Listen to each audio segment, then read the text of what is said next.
Trading in the Zone, Master the Market with Confidence, Discipline, and a Winning Attitude by Mark Douglas. Many traders have experienced this. We are very optimistic about a stock, having tracked it for several days.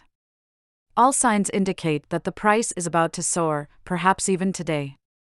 So, early in the morning, we remind ourselves to be ready to jump in at any moment. But just as we are about to pull the trigger, something distracts us, pulling us away from the computer or making us turn off our phone. When we return, the stock has already hit its limit up. Watching a cooked duck fly away right before our eyes can be more painful than losing money. But what can we do? Mostly, we blame our bad luck. However, did you know that this situation may have nothing to do with luck, but rather with a psychological factor? Similar situations are abundant. For example, we might judge that our stock is about to drop and prepare to sell, only to make a mistake and accidentally buy more. Every time we recall such misoperations, it feels like our hearts are bleeding. But do you know this might also be due to psychological factors? If we don't understand these psychological factors, we will continue to miss profitable opportunities or incur significant losses. Today, we will discuss Trading in the Zone, a book that specifically explores psychological factors in trading. It has long been at the top of the investment psychology book rankings on Amazon in the United States. The author, Mark Douglas, has 40 years of trading experience and was a futures trader at the renowned firm Merrill Lynch. He has studied trading psychology for 17 years and runs his own trading behavior consulting company, coaching stock and futures traders. Douglas is considered one of the few qualified trading psychology coaches on Wall Street. Trading in the Zone is his masterpiece, highly recommended by technical analysis Master Wells Wilder. It is a bestseller in the US, UK, Canada, Japan, Australia, and other countries. Today, I will summarize the essence of the book through 3 questions. 1. Why do trades fail? 2. What psychological mechanisms do long-term profitable traders possess? 3. How can we train our trading psychology? 1. Why do trades fail? There is a saying in the stock market, 7 out of 10 lose, 2 break even, and 1 makes a profit.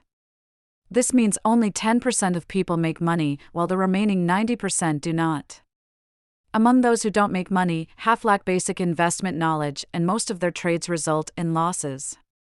The other half have developed their own trading methods and can make some good trades, but struggle to achieve stable profits. They might make a 20% profit one month and lose 30% next, resulting in overall losses or barely breaking even.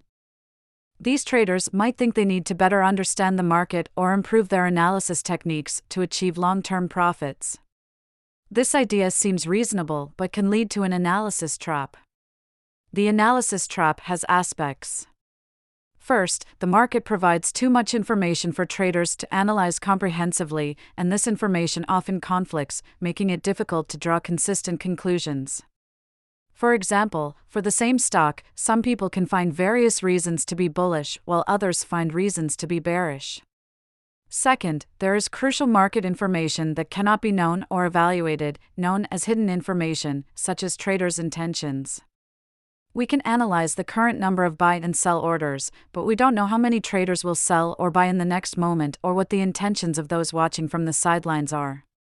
This hidden information can lead to trade failures, no matter how well we analyze the available information.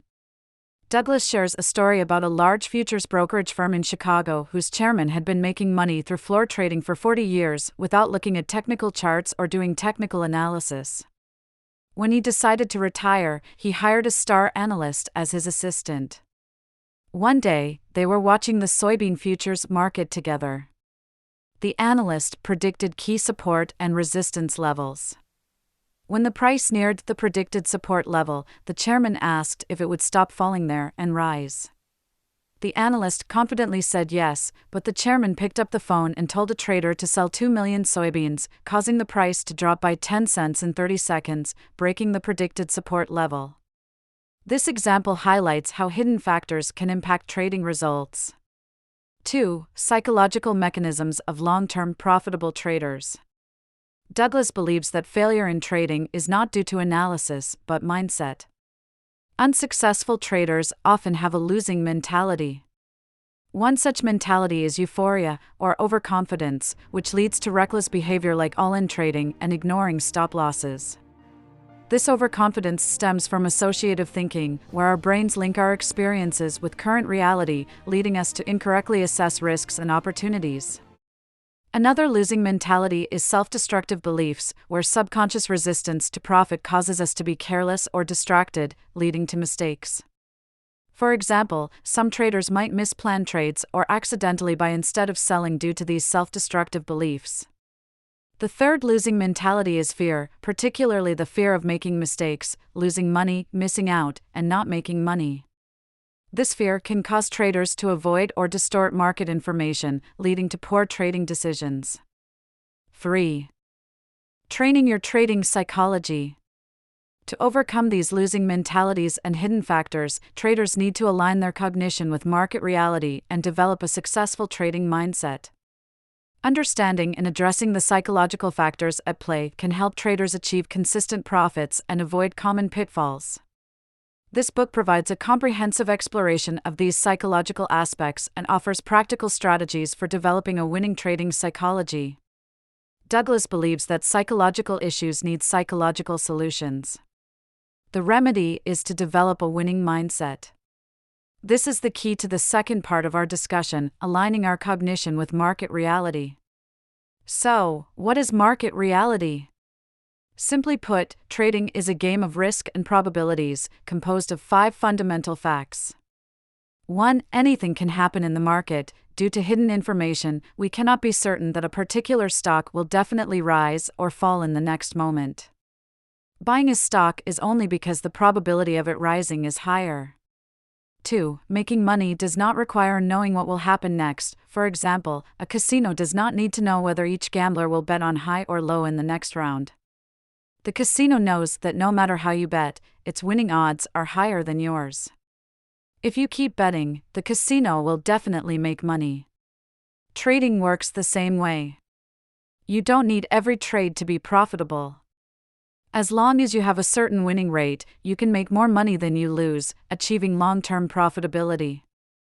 3. As long as the probability of being right is higher than being wrong, trading has an edge. For instance, if the probability of a stock rising at a certain point is higher than it falling, buying at this point gives us a trading edge, meaning higher odds of success. Even if the stock drops after buying, as long as we consistently buy at points where the odds of rising are high, the cumulative result of multiple trades will be more gains than losses. For, even if a trade has an edge, wins and losses are randomly distributed. For example, in 20 trades, 14 might be profitable, with a 75% winning rate. This is already high, but which 14 trades will be profitable is uncertain. It could be the first 14 trades are profitable and the last 6 are losses, or it could be the other way around. 5. Every moment in the market is unique. In the trading market, everyone has their behavior patterns, which interact to form collective behavior patterns that appear repeatedly on price charts, creating similar shapes like double bottoms, double tops, head and shoulders, flags, triangles, etc. These patterns often present high-probability trading opportunities.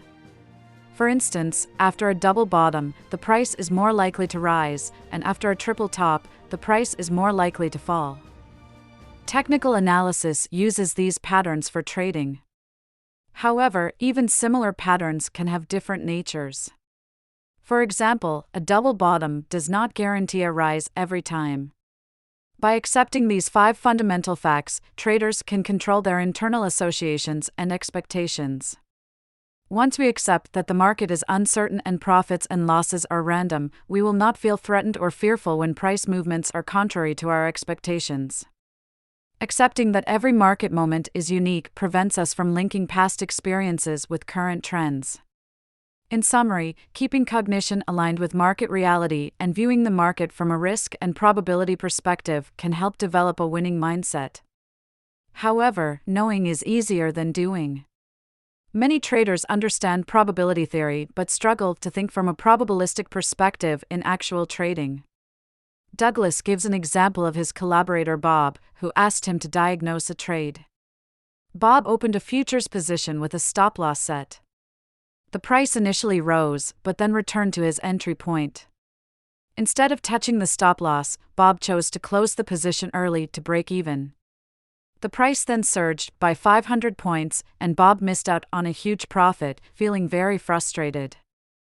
After talking with Douglas, Bob revealed a strong belief that the market would soon rise and the stop loss was unnecessary.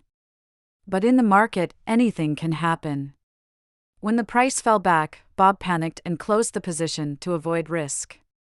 This illustrates how ingrained beliefs can interfere with trading behavior, making it difficult to act on what we know.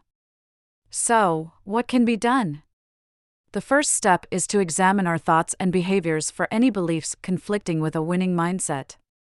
When discussing the market, do we consider probabilities? Have our past trades genuinely accepted risk? This process is like debugging code for a programmer. The second step is to build positive beliefs. Douglas believes that many negative beliefs, once formed, do not disappear. The best way to deal with them is not to fight them with willpower, but to create new, stronger, positive beliefs. Establishing beliefs might sound like a cliched psychological technique, but Douglas considers it essential. Beliefs are crucial to our cognition and behavior. He shared a story about a Chicago TV station's program in 1987 where an actor stood on Michigan Avenue holding a sign that said "Free money, only today." The actor had lots of cash to give away to anyone who asked. Despite being on a busy street, only one person, a beggar, asked for money. Everyone else ignored or avoided him, showing that people did not believe in free lunches, while the beggar did. This story highlights the power of belief. Douglas breaks down the belief "I can be a long-term winner" into 7 specific beliefs. 1. I can objectively identify my edge. 2. I can predefine the risk of every trade. 3. I can completely accept the risk. 4. I can act on my edge without reservation or hesitation. 5. I will reward myself when the market makes money for me. 6. I will continuously monitor my susceptibility to making errors. 7. I understand that the principles of long-term success are essential and will never be violated. To establish these beliefs, Douglas suggests taking action to create experiences that align with them. For example, to believe "I can completely accept risk," firmly exit a trade when it hits the stop loss. Repeatedly creating such experiences will gradually replace negative beliefs with positive ones. If conflicting beliefs make action difficult, Douglas recommends using self-discipline. The key is to focus on your goals. Douglas shared a personal example of deciding to start running in 1978 but quitting after 3 attempts due to frustration. In 1979, he decided again, this time using self-discipline. He set a clear goal of running 8 kilometers by the end of summer. This goal helped him run more each time. Despite conflicting thoughts like "it's too hot today" or "I'll run after this TV show," he kept focusing on the 8-kilometer goal, gradually increasing his running distance until he achieved his goal without resistance. In trading, set small goals, such as thinking from a risk and probability perspective in the next 20 trades. When conflicting thoughts arise, use self-discipline to focus on this goal. By doing so, you can align your cognition with market reality and develop a winning mindset. In his book, Douglas designed a set of exercises specifically for investors. These exercises help create successful experiences, establish beliefs, eliminate interference, and put the winning mindset into practice. This exercise consists of 20 trades. Step-by-step trading psychology exercise. Step 1. Choose an actively traded asset. This can be a stock or a futures contract. The specific asset is not important. If you have limited funds, you can do simulated trading. Step 2. Select a trading system. A trading system is a set of rules or indicators we follow during trading. In this exercise, we must operate strictly according to the trading system without making any subjective judgments. For example, if we trade on a 30-minute candlestick chart, we buy when the price reaches the support line and sell when it reaches the resistance line. If it breaks through, we stop loss. The support and resistance lines form the simplest trading system. When the price reaches the support line, we don't make any judgments and buy immediately. If the price doesn't rebound from the support line but breaks down, we also don't make judgments and stop loss immediately. After buying, if the price rises, Douglas suggests gradually closing the position in batches. For instance, sell 1/3 of the position each time the price rises by a certain margin until the position is fully closed. Step 3. Test your trading system. Before starting the exercise, test your trading system using common market software with testing functions. The test result is not important, the key is to understand your trading system and its win-loss probability. Calculate how many of the 20 trades are likely to be successful from a probabilistic perspective. Once these preparations are complete, you can start the exercise. Conducting the exercise. Douglas's exercise method creates an environment of mechanical trading for traders. When making each trade, there is no need to analyze information or make judgments. Just operate like a robot according to the system signals. The only known fact is the win-loss probability of the trading system. This limitation narrows our thinking to a single perspective, risk and probability, which aligns perfectly with market reality. Key points of the exercise. In each trade, establish beliefs and examine if there are any internal conflicts that prevent following the trading system completely. If there are conflicts, try using self-discipline techniques to focus on the goal. You can write down the 5 fundamental market facts and the 7 small beliefs of trading, placing them in front of you to read frequently during trading. Consistency with the trading system. Throughout the exercise, you cannot switch trading systems midway. For instance, if you initially set the trading system based on support and resistance lines and lose several trades, you cannot add a KDJ indicator or refer to chart patterns to try to make profits. This is not allowed. Douglas compares this to running a business where you need to rent a space, prepare raw materials, and hire staff, all of which involve costs. Similarly, trading is a business, and the losses in your trading system are your costs. This restriction is a deliberate training to internally accept risk. If you complete the 20 trades without encountering any problems or conflicts, you will affirm the probabilistic thinking approach. These 20 trades will create experiences that align with positive beliefs, helping you put the winning mindset into trading practice.